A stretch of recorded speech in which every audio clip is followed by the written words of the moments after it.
Good day, everyone. Today, I am going to discuss about the Code of Ethics for professional teachers. Please review the note I am giving out together with this recording because there is an important instruction there.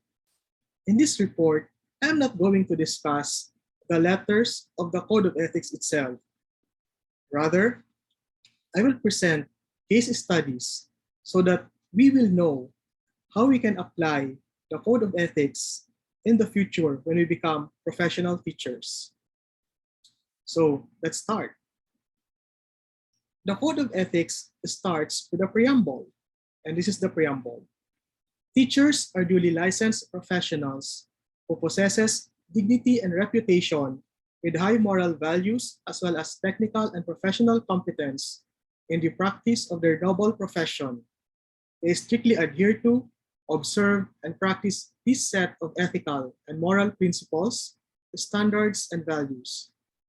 So in this preamble, we are encouraged, if not required, actually we are required to observe strictly the Code of Ethics because we as a teachers are supposed to be the role models, not only of our students, but of the society at large.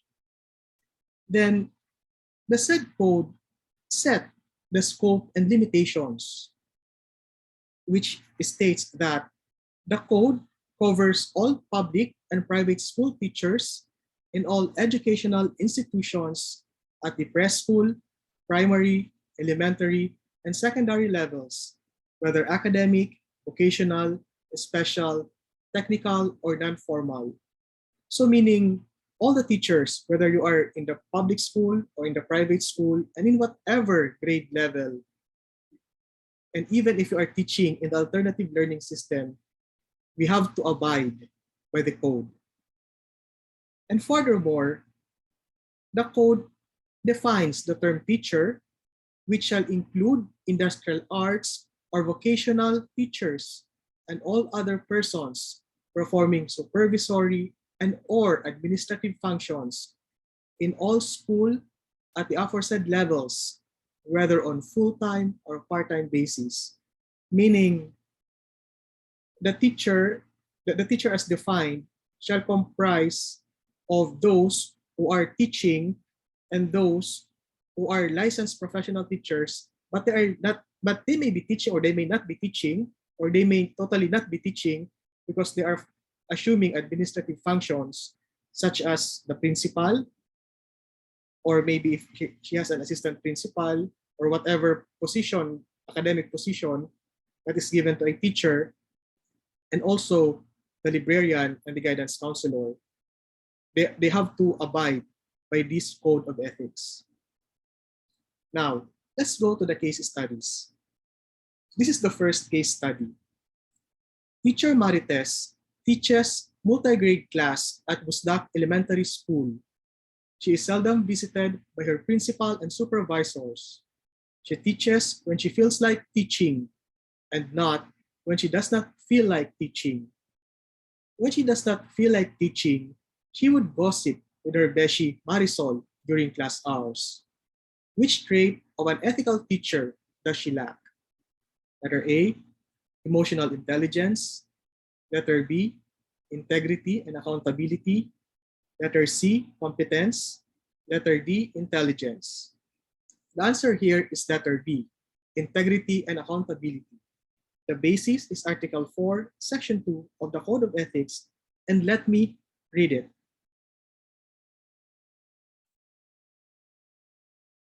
Every teacher shall uphold the highest possible standards of quality education, shall make the best preparations for the career of teaching, and shall be at his best at all times and in the practice of his profession. So in this case, teacher Marites failed to be at her best at all times. So she was just at her best when she feels it. And that is not a good trait of a professional teacher. So we have to have that kind of motivation, or just even develop a self-motivation so that we are at our best at all times. Because that very best is being perceived by our students, all teachers, as well as the principal and even the society at large. And in that way, we are perceived in a good light as teachers. So let's proceed now to the second case study. Bongbong is a primary school teacher. He repeatedly asks a specific learner, Lenlen, to stop talking. Bongbong also singles Lenlen out in class for reprimand and makes belittling statements such as, "You have an extremely screechy voice." While Bongbong's behavior is not intended to cause harm, he is unaware of the impact of his behavior on Lenlen. Lenlen perceives Bongbong's behavior to be both intentional and bullying, and subsequently suffers from stress and anxiety because of the comments. Bongbong's behavior occurs over many months. A friend of Lenlen alerts Bongbong to Lenlen's distress, and Bongbong immediately takes steps to both address the problem and to change his behavior. Bongbong does not follow up with the parents, notify school leadership, or seek advice about the issue. Lenlen continues to feel anxious during classes for months afterwards. The basis for analyzing this case is Article 8, Section 9 of the Code of Ethics, and let us read it. A teacher shall ensure that conditions contribute to the maximum development of learners are adequate and shall extend needed assistance in preventing or solving learners' problems and difficulties. So in this case, instead of reprimanding Lenlen or even belittling her voice, Bongbong should have encouraged her to speak well, and he should have helped her in her difficulties, in her learning difficulties. And the bad thing here is that Bongbong didn't even inform the parents about the problem, nor notify the school leadership, the principal, or the supervisor, or even the department chair, or even sought the advice of his colleagues. And that's very important for us when we see a problem with our students. And in fact, here, the cause of the learner's problem was Bongbong. Bongbong's bad attitude towards Lenlen was the cause of the problem. So in that case, he should have been more sensitive towards the learner. You know, the learners are emotion. Well, of course, they're human beings and they have emotions, and we have to be cognizant of that as professional teachers. So we have to be very sensitive of the feelings of others towards our actions, not only for our learners, but also for our co-teachers and our superiors as well. Because if we are sensitive towards their feelings, we will not be put in a difficult situation with them. Specifically when we deal with learners, because this is a bit of a challenge for us. So I think this is a good lesson for us to take note of and practice the provision of Article 8, Section 9 in the future when we teach. Let's proceed now to case study 3. Lito is very strict in the classroom, yet he smokes inside the classroom whenever he wants to. His pupils even see him with his barkada drinking liquor in public spaces or public places.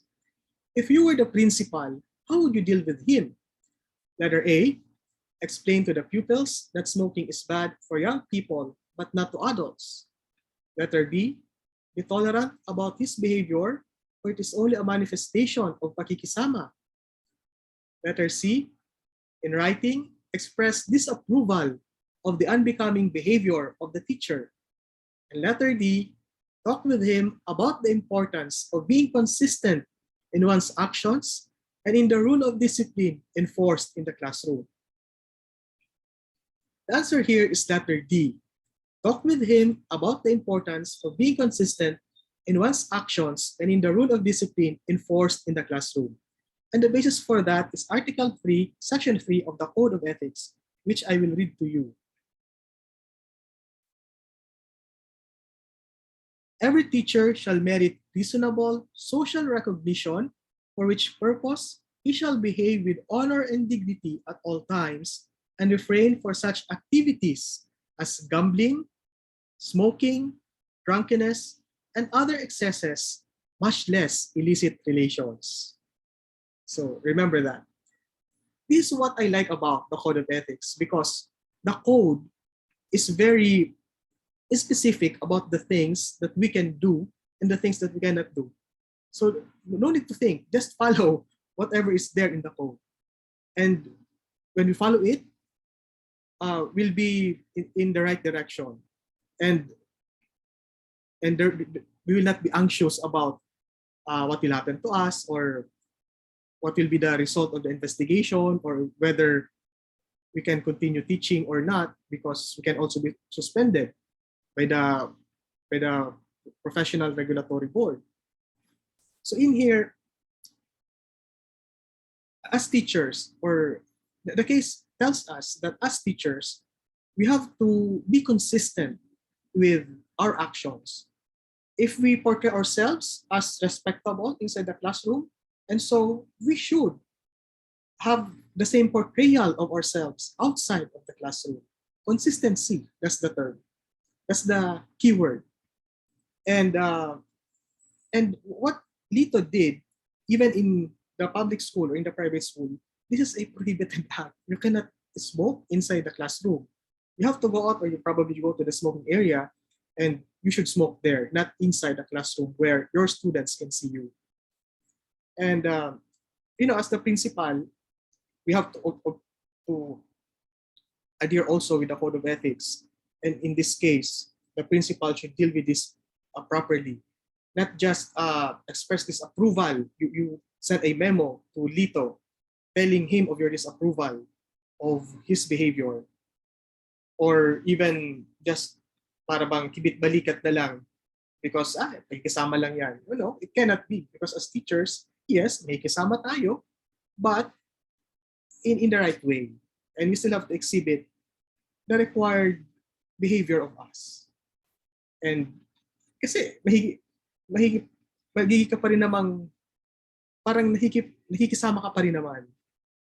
Not by portraying a bad behavior outside, but even in portraying good behavior or observing discipline outside, we can still be good at pakikisama. And in this case, if you explain to students that smoking is bad for young people but not for adults, then that doesn't help. That doesn't help at all. So the principal cannot do that. And the best course of action is to discuss the problem with Lito. At least that will be fair for him. Because he will know the real concern, the problem, and he's not being judged at his back, or judged without listening also to his side. Or maybe we can encourage, the principal can encourage Lito to just quit smoking, and he can do that through time and little by little. Okay, so let's proceed now to case study 4. Amy is a secondary school teacher and has the personal mobile number of one of her grade 12 learners as part of normal school-related activities. Amy begins to communicate with the learner via text message and phone calls. These communications increase over time and take place at all hours of the day and night. So grabe yun, di ba? I mean, the teachers communicating with the students. So there's something there. Amy and the learner speak about their own romantic relationships. I don't know if you can even open up about your romance with your students. I don't know if you have done it before, or maybe you will do it in the. Of course, you will not do it in the future, but I don't know if there are teachers who does this. Their hobbies and interests. Well, that's okay to share about your hobbies and interests, and even friendship issues, and what their plans are for the day. That should be okay, maybe, but not to to a certain extent. The conversations are not of sexual nature. Of course, as teachers, we have to toe the lines. We cannot go beyond anything, otherwise we can be accused of sexual harassment on that matter. The learner's parents become aware of the communication and request that I may reduce her communications with the learner, but not completely cease them to avoid disrupting their child's learning and emotional state. So parang hindi naman manibago yung bata.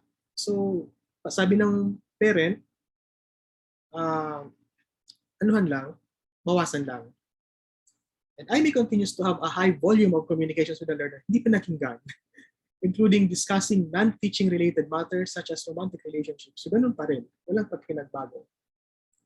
When asked about the nature of a relationship with a learner by other staff members, Amy says it will not be an issue once the learner finishes grade 12.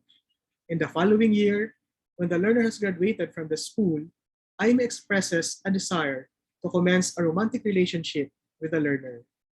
So ito namang case na to, actually bawal talaga yung teacher-student relationship. No?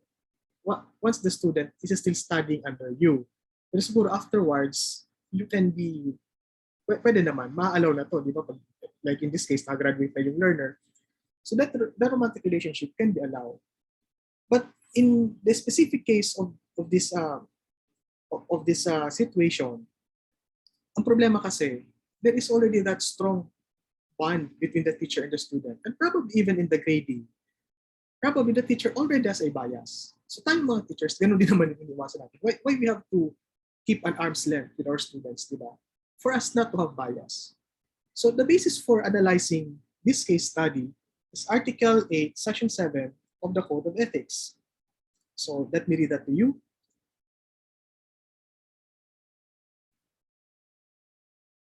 In a situation where mutual attraction and subsequent love develop between teacher and learner, the teacher shall exercise utmost professional discretion to avoid scandal, gossip, and preferential treatment of the learner. So ito yung sinasabi ko. So iwasan lang natin na yung machismis tayo, alam mo na, in any setting, whether it is in the school or outside the school, there are a lot of parites. There are a lot of eyes looking at us because we're teachers. We're supposed to be role models. And I think that's what the article says or even reminds us that in the future when we teach, we have to be very careful about our own romantic attractions. We can do it with our fellow teachers, but not with the student. Excuse me.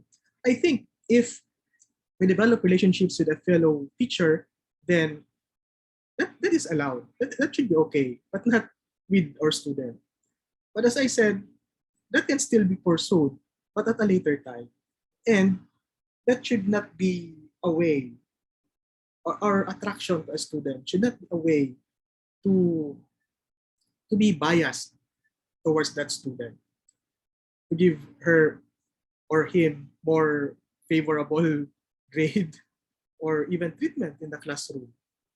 So ayun lang, we just have to be very careful about our demeanor, when it comes to romance.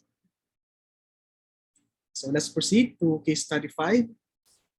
Sarah is an early childhood teacher who throws a taxi driver's phone to the ground during an argument and smashes it.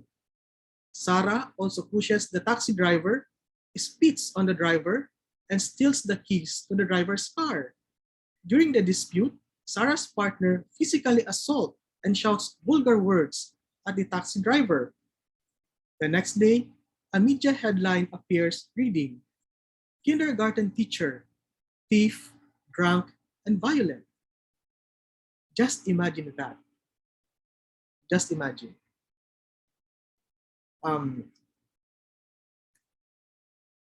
Imagine if there is a headline saying kindergarten teachers, you are teaching basically little kids, and you are thief, considered thief, drunk, and violent. But we really don't know about Sarah if she's really a thief.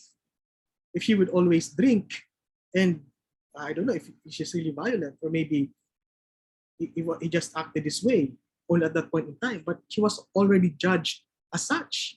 So that's a very, very big problem, or even, a very big problem on her part, being a teacher and supposedly a role model.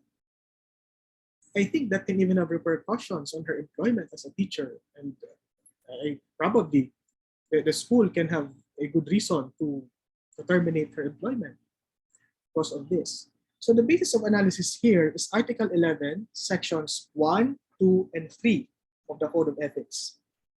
Let me read that to you.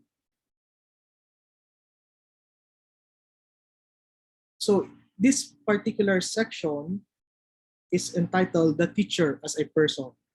So section 1, a teacher is above all a human being endowed with life for which it is the highest obligation to live with dignity at all times, whether in school, in the home, or elsewhere. So in the case of Sarah, she failed at this point, at this moment, to uphold a life of highest dignity. So, dapat consistent, di ba? Yun yung keyword, consistent. So, whether you're in school or outside the school, you have to be consistent in our behavior and you have to be dignified in our actuations, in our behaviors. And section 2, a teacher shall place premium upon self-discipline as the primary principles of personal behavior in all relationships with others and in all situations. Discipline is the key. Personal discipline. So yun, kaya dito hindi siya naging disiplinado, ayan, nagwala, so madaling sabi. So it's not a good thing. And we really have to be very conscious about our behavior because we are judged as such. And section 3, a teacher shall maintain at all times a dignified personality which could serve as a model worthy of emulation by learners, peers, and all others. So again, we have to bear in mind that as teachers, we are role models. So yun, so in the case of Sarah, he should have been more conscious of the fact that she's a teacher and she has to behave well at all times. So she should have avoided having argument, making loud shouting, spitting on the driver, pushing the driver, stealing the keys, because these are not good behavior and this is unbecoming of a professional teacher. Let me reiterate that. Professional teacher. So let's proceed now to case study 6. Harry is a teacher in a regional town and is family friends with one of their learners. So family friend naman si Harry. So kaya, in the subsequent paragraph, you'll know that there is already this parang foundation ng relationship ni Harry sa kanyang learner. So Harry engages in private email conversations with the learner as well as in after-school activities such as driving lessons and shopping. Ito medyo flag na ito when you go with your learner na magda-driving lesson ka at magsha-shopping, di ba? I mean, we can do this naman. So long as halimbawa kung ikaw naman teacher ka, naawa ka kasi may isa kang student na talagang poor na gusto mong ibili siguro ng gamit niya or kung gusto mo rin namang matulungan, then you can go shopping mo. But, but you will know if there is something wrong with the way those activities are conducted or kung ano man yung intention ng teacher, di ba? So we just assume that, kasi mas mature dito yung teacher, so siya yung mas may kaalaman. So kung may intention man, it's the teacher who was the intention, not the student, di ba?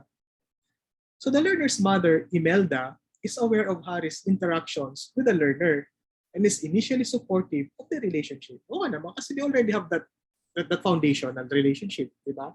Kasi family friend na sila.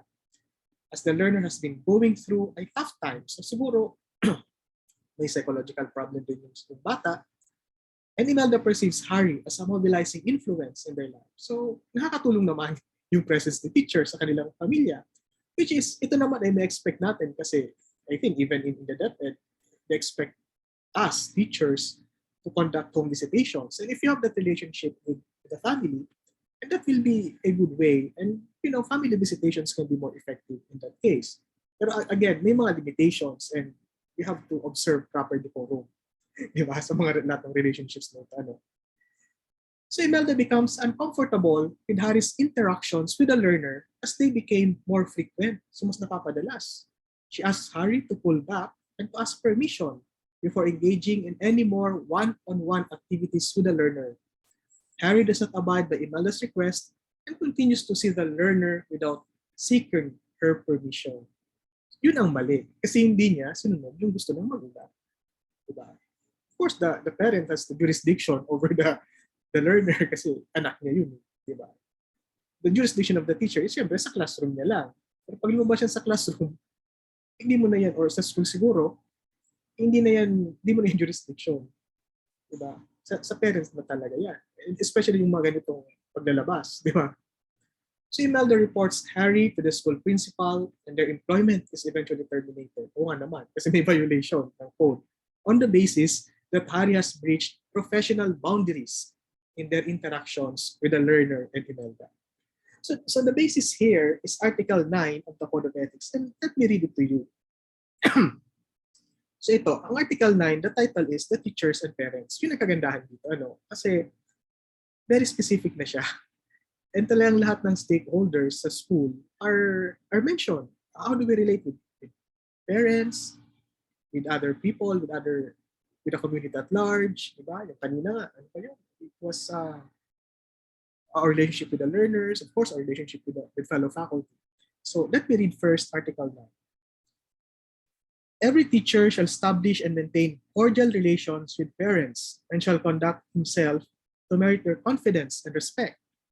Section 2, every teacher shall inform parents through proper authorities of the progress and deficiencies of learner under him, exercising utmost candor and tact in pointing out learners' deficiency and in seeking parents' cooperation for the proper guidance and improvement of the learners. Section 3, a teacher shall hear parents' complaints with sympathy and understanding and shall discourage unfair criticism. So yun nga lang problema dito kasi hindi pa naging ganyan ni Harry, yung nanay, si Imelda. And kumbaga, ito talaga, this will be a cause of discomfort naman to, kahit naman ikaw magulang ito. Kasi bakit masyadong madalas? Bakit masyadong nag-close sa'yo? And in this case, siguro, sabi nga,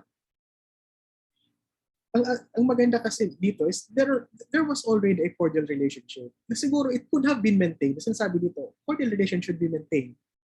It should have been maintained had Harry been more responsive to Imelda's plea, di ba? Kung pinakinggan niya lang sana si Imelda.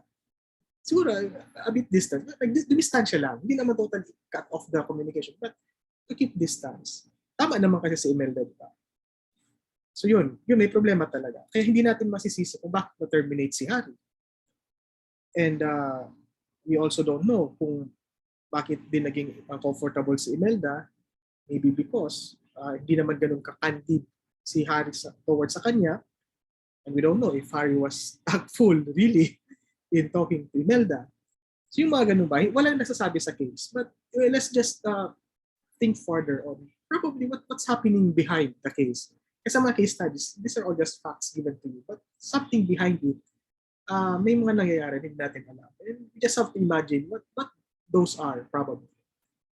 So anyway, maganda naman yung analysis nito and there is a basis for why Harry has to be terminated kasi nga na-violate niya itong Article 9.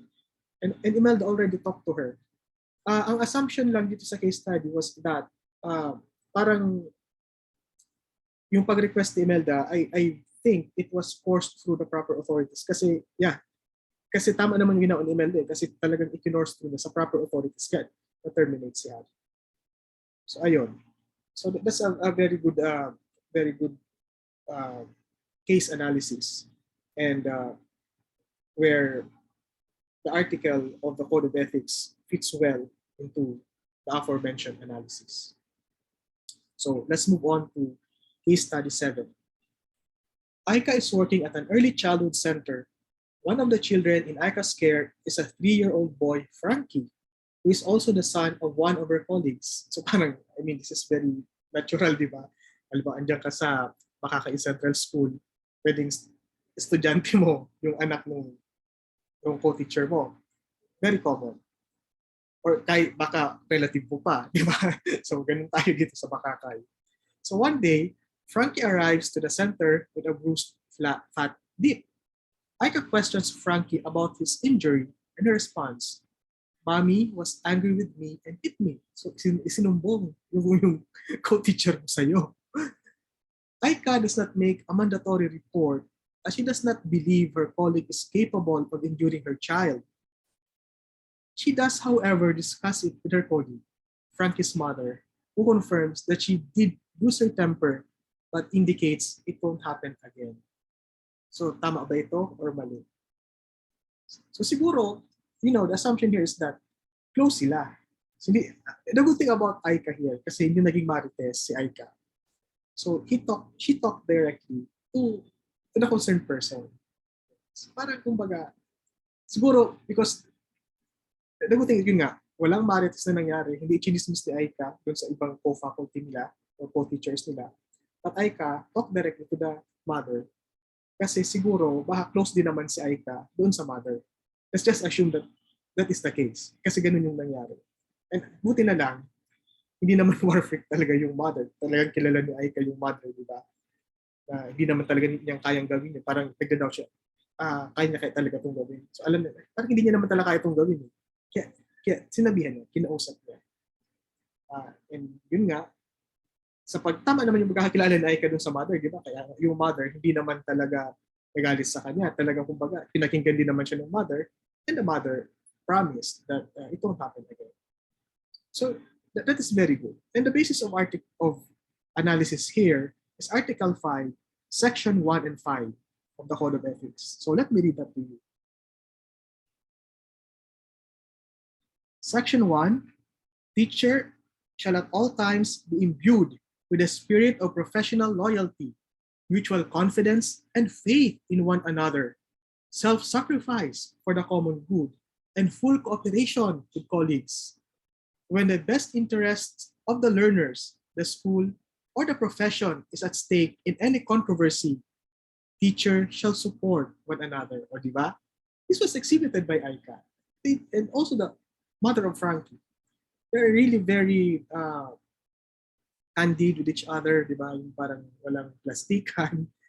In fact, it's more of a support din naman. Aika supported the mother. Kasi hindi niya naman pinahiya or hindi niya chinismis. Diba? So she had a heart-to-heart talk with the mother. I think that's how I can call the discussion. No? Yun. So yun, very important that we should have faith in one another. Parang yun din yung in-exhibit dito ni Aika. Aika is really a professional teacher. Very professional in approach in this case. And let me also read Section 5.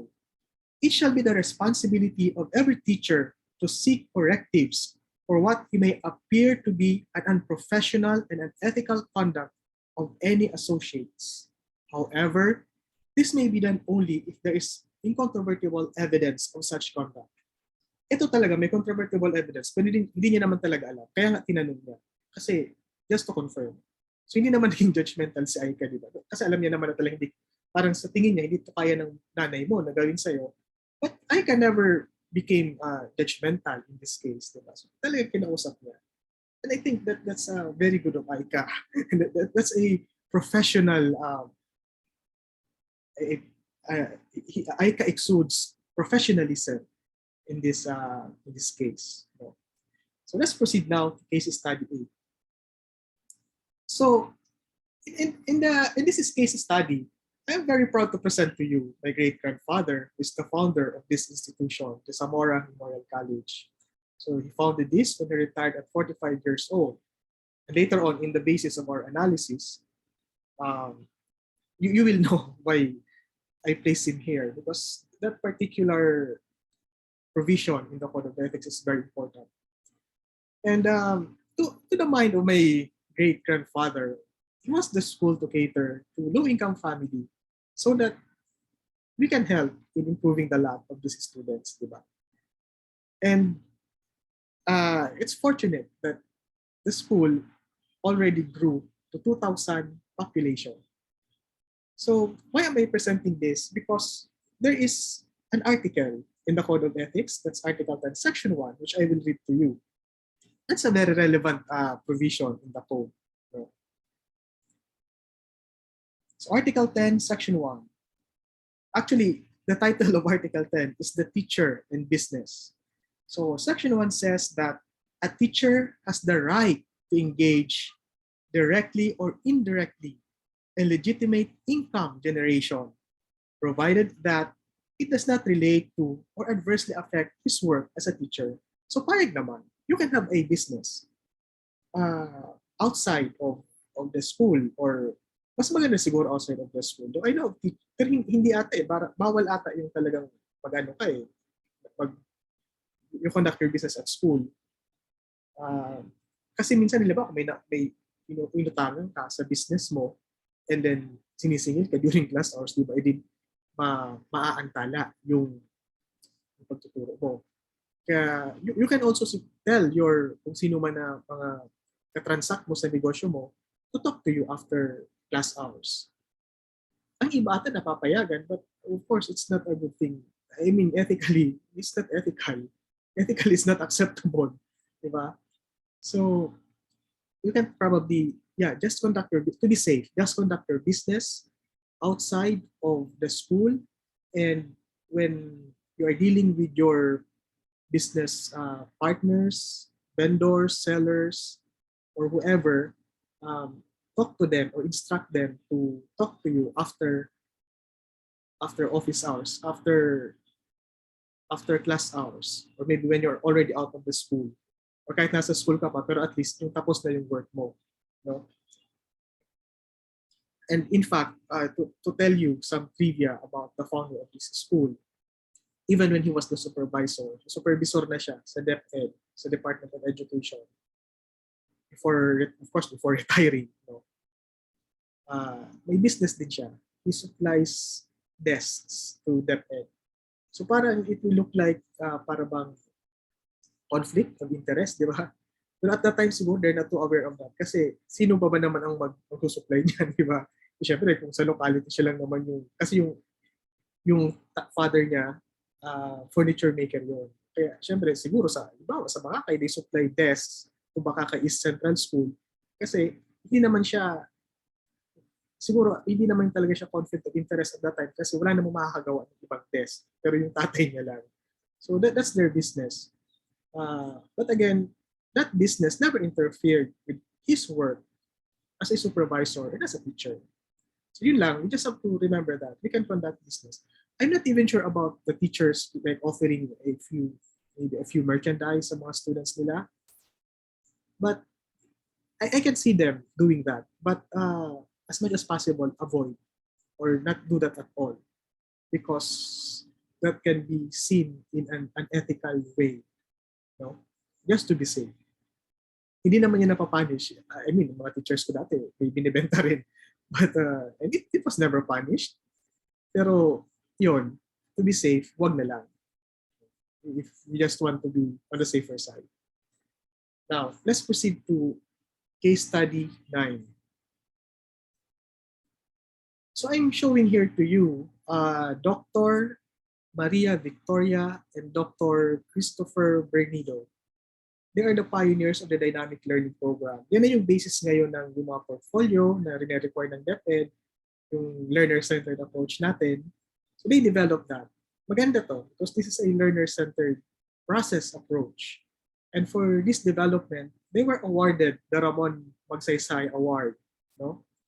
So this is very relevant when it comes, a good illustration of Article 3, Section 1 of the Code of Ethics. And let me read to you Article 3, Section 1.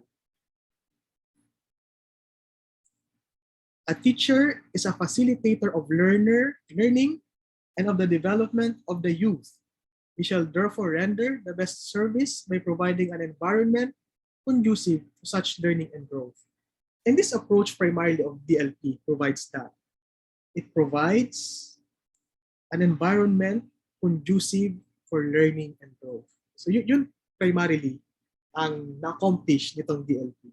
And that's why marami silang accolades na na-receive because of this development. So yun, and we're also encouraged to do the same. The Code of Ethics encourages us to be more creative in our teaching and in finding better teaching methods. No? So who knows? One of us can become an awardee of the Ramon Magsaysay for developing effective learning strategies or teaching strategies. So let's proceed now to case study 10. So she is a very, very interesting woman because there is a heavenly body named after her. And her name is Dr. Josette Dio. She is now the DOST Science Education Institute Director. So this is what she said. The gains we have made in doing this work of helping students in their studies in the fields of science, technology, engineering, and mathematics, STEM, of inspiring the youth to become science professionals, and of helping build our STEM teaching capabilities are what gets recognized by this award, said Bio, while crediting the whole SEI and the DOST management for the prestigious Educational Leadership Award from the World Education Congress of CMO Asia. So she was recognized for her efforts, in encouraging students to take STEM courses. But of course, she doesn't take for herself the credit, but also recognized her team. That kind of leadership of a teacher is truly laudable. And in this case study, our basis is Article 2, Section 2 and 8. So let me read that to you.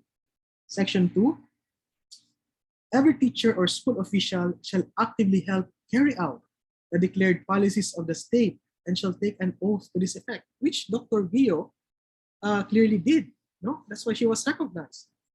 And Section 8, every teacher shall enjoy academic freedom and shall have privilege of expounding the product of these researches and investigations, provided that if the results are inimical to the declared policies of the state, they shall be brought to the proper authorities for appropriate remedial action. Dr. Gio was also Dr. B is very innovative and creative. That's why that heavenly body was named after her. You can research about her in the internet.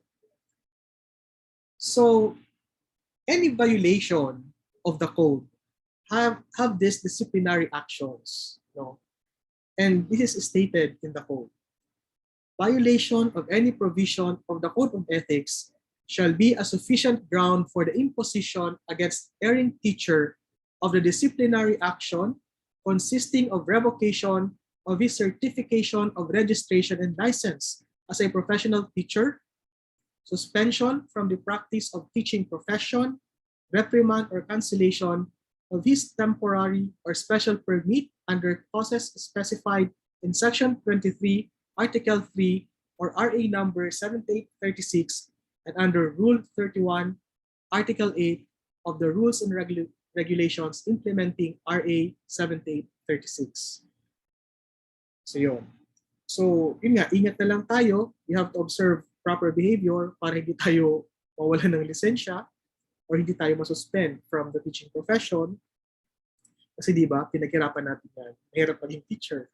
I mean, when we do our requirements dito sa, para lang kahit itong sa CIT, di ba?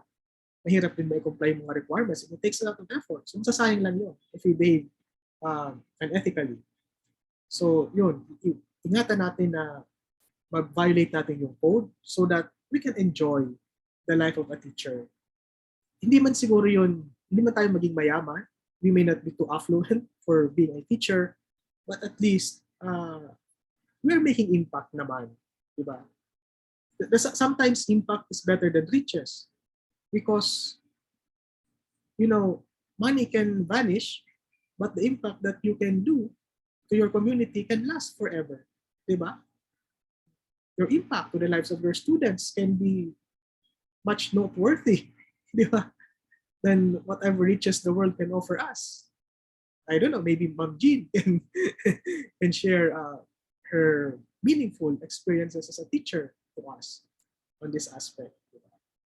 So, ayun.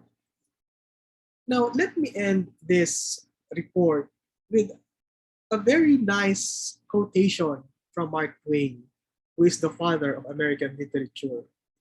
He said that, always do what is right. It will gratify half of mankind and astound the other. So yun lang. When we do something good, pag ginagawa talaga natin yung tama, maraming matutuwa sa atin. And it will be laudable. People will always favor us. Will always have good perception of us. And will even have good attitude towards us. Diba? Hindi yung pagdating mo pa lang, parang gusto ka na nilang palayasin. But when we really do what is right, what is good, people will welcome us. And for that, I end this report and I hope that we become ethical teachers more than anything else. Mas magandang maging ethical kaysa maging competent. Kasi yung competent, yung competency, develop yon. But becoming ethical, that should already be imbibed. Kumbaga, somehow, your nature would tell it to you. Diba? Mahirap lang baguhin yon. But yung competency, may improve. No? Kaya, I just hope that all of us will become ethical, professional teachers. Good day, everyone.